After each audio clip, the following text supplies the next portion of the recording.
Good morning, everyone. Dan Bosse and Ben Buckner back with of course, morning comments. It's Wednesday, June 4th. And so as we look at the markets here today, we're still seeing continued rally in the markets.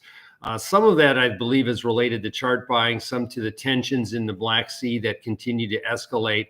And then a little bit of buying, I believe, just on the charts. I think yesterday's bounce off double bottoms and things like corn and wheat got the attention of some chart-related people. And at least for now, heading into the Father's Day weekend, I again think that's a very critical marker in terms of seasonality. We'll see how the markets carry through to the upside. I really don't see anything here that's very bullish. The ridge this morning in the central U.S. is less amplified than it was yesterday. We are going to see what we call ring of fire rainfall coming. And so this forecast models do not shut down the rain, but they will have considerable difficulty getting them in terms of the location and amounts going forward. Convective T-storms or rainfall activity is hard for the models to get their arms around unless we're a day or two ahead of time. So, Ben, what do you see this morning? And let's run through what your ideas are. Yeah, I think, again, like we mentioned yesterday, maybe we're in the very early throes of the 2025 weather market. And I guess that kind of the U.S. weather looks good. Our default position at Ag Resources, at seasonal trends, perform pretty normally. But I guess on June 4th, it's not straight down yet. And so I think markets kind of paused, assessing where things are Northern Hemisphere wise. And I think what's kind of unique, or what jumped out to me early this week, is every Tuesday we get updated Vegetation Health from USDA, and looking at the Black Sea, even parts of Europe, kind of middling. The weather has improved there, but it does not seem to have shown up in the satellite data. So you can click on most every oblast here, and you've got Vegetation Health, about average. So again, I don't think we're looking at a very special Russian wheat crop. And then the forecasts also, don't look terribly great there in terms of having water, and temperatures will be warmer than normal. Ukraine as well. So I think they've kind of gone through the worst of it when we think about Black Sea weather. So, the debate over Russian, Ukrainian, Black Sea total wheat production, I think, will be ongoing until we get into harvest. We'll all kind of be proven wrong. But again, just wanted to highlight that, at least according to Vegetation Health maps, it looks, again, pretty middling mediocre. So that's, I think, lingering in the background.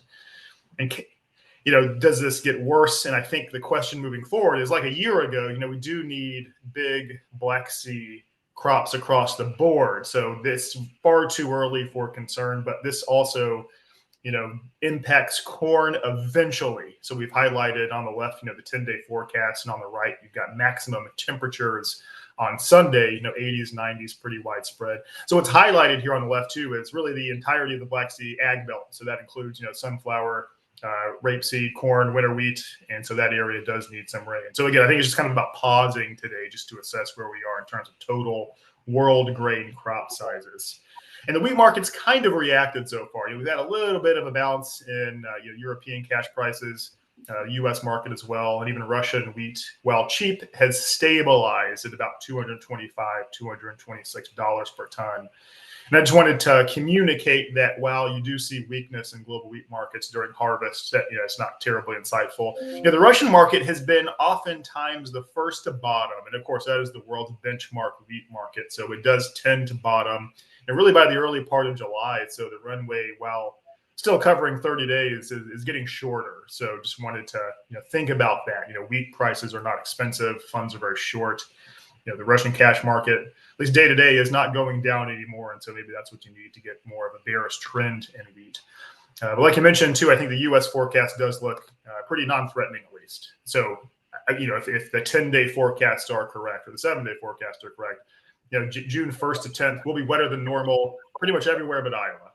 And so I think we do have what can be termed, greenhouse growing conditions, at least for the first term. But the debate makes sense. I mean, we'll see what extended range forecasts say. We'll be trading new weather forecast every 6 hours, because when we dig deep into NOAA's climate data going back to 1895, June dryness, not terribly relevant to yield. It's not necessarily detrimental, but the trends are usually set, I think, on balance, by the latter part of June. So on the left, you see if June is wetter than normal in the Corn Belt, sort of the production weighted Corn Belt area, you tend to avoid dryness in July. That's just kind of how this thing works. U.S. corn yields also, we will not settle this debate until August, September, but you don't have major surprises because July is typically wetter than normal, when June is wetter than normal. So we're going to see monitor very closely what happens that second half of this month. Is it dry and hot? Is it warm and wet? I do think that's maybe more critical than the market thinks. That's the market's going to trade short-term weather forecasts, but I do think this has some implications longer term for the North American U.S. summer climate pattern. So a long way of saying it is all about weather, I think, in the long run. And I do think you've got to see a shift. Again, like we have mentioned recently, we have to see this drying pattern develop before we're concerned about drought. That does not seem to be happening over the next week or so. So that's kind of where we are. I think in the markets, according to me, a pause, assessing weather risks, but do things really shake out bullish or not? And that's the question. I think all good points, Ben. My head keeps going to selling a rally if December corn gets up to 450, or we do take the wheat market back up 550. I just believe there's too much supply yet and not enough demand. And unless we get a U.S.-China trade deal, I think that's the key. We at Ag Resource are keeping two balance sheets right now, one with China and one without China. And if we use the one without China, it's not a good future. So think about rally opportunities heading into Father's Day, providing sales opportunities. Any last comments, Ben? That's exactly correct. Yeah, it's two-sided. We're weather's focused, supply's focused, but we are seeing big South American corn crops, if nothing else. Competitive South American soybean prices today, so that's lingers in the background. Yeah, no, we really are we need a U.S.-China trade deal if you're going to have something sustained to the upside, or we need just a blockbuster high pressure ridge, which is not evident here today. Everybody have a good trading session. We'll be back tomorrow, but wish everybody well. And again, a lot of choppiness here as we head into the end of the week. Be well, everybody.